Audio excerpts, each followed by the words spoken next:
We all know Rafiki as the old, wise mandrill that takes care of the sick animals of the Pride Lands. We often see him drawing paintings of important events that happened in the past. He has been the royal Mjuzi for a long time, and it was time for him to find someone to do his job when he couldn't do it anymore. So one day, he started his journey to the Tree of Life, where he would meet little Makini.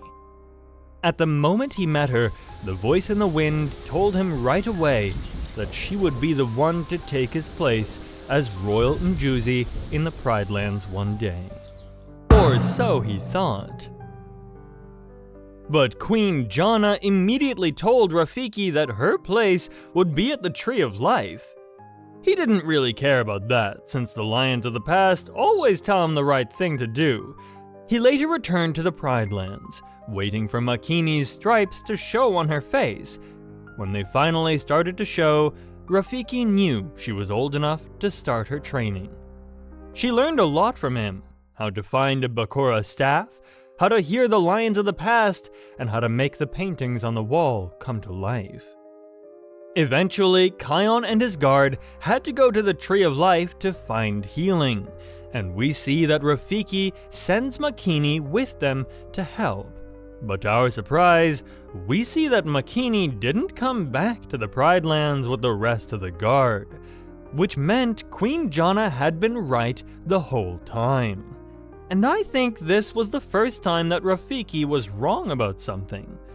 This makes me wonder what the real reason could be that Rafiki sent Makini to the Tree of Life. But to understand this story better, let me freshen up your memory to remind you why they had to go to the Tree of Life. Scar had returned in his fiery spirit, and his attacks were getting worse. Simba was done with his attacks and decided to do something about it. He gathered all the Pridelanders to make a plan to defeat Scar. The next day, they set their plan into motion, and the Pridelanders distracted Scar's army so that Kion and his guard could get to the volcano to defeat Scar. They eventually succeeded to defeat Scar, but not without a price, because Scar had set up a trap for Kion. When he entered the volcano, Ushari, the venomous snake, had bitten him in the eye, and also Kion's friend Ono got hurt during this fight. Their friend Bunga accidentally fell into the volcano, but Ono just managed to grab him in time. But the smoke inside the volcano had damaged his eyes. After the Lion Guard defeated Scar, they went to Rafiki to ask him about their wounds. But Rafiki told them this wasn't something he could fix, and told them to go to the Tree of Life to get healed. But he also said Makini, his apprentice, should go with them. At first, we thought it was only because she had been to the Tree of Life before, so she could help them with directions. But it was Ono that used his good memory to direct them, using the painting on Rafiki's wall. So he probably sent Makini with them for another reason. And I think it has something to do with Rafiki's strange visions.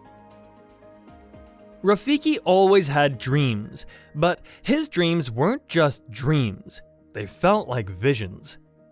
As he grew into a better Royal Mjuzi, he also found out he could communicate with the lions of the past.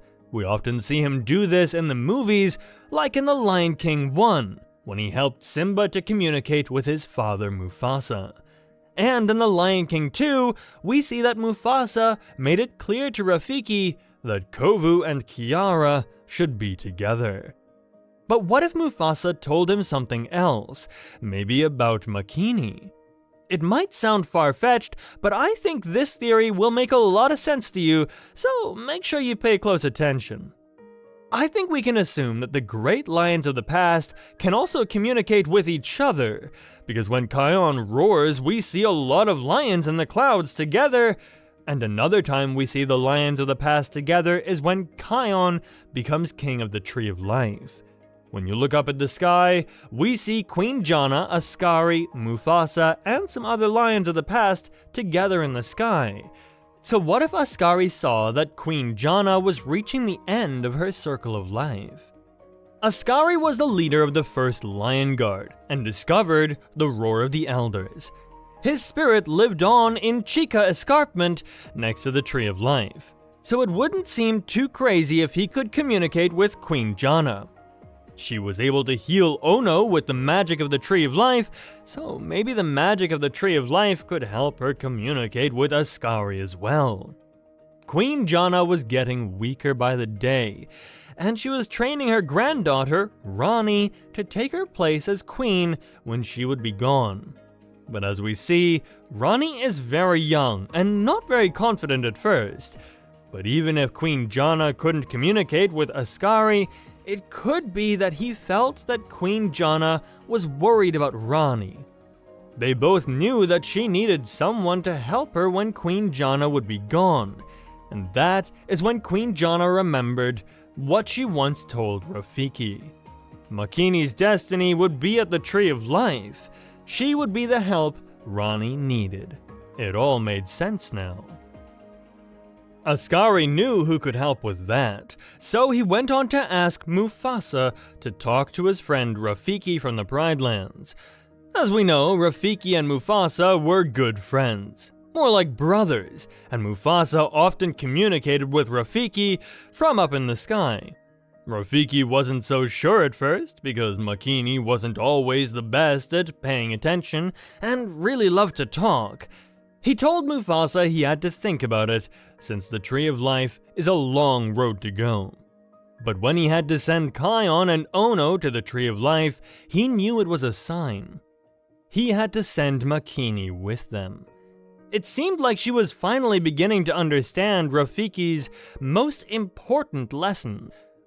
The hardest part of listening is finding the quiet to hear.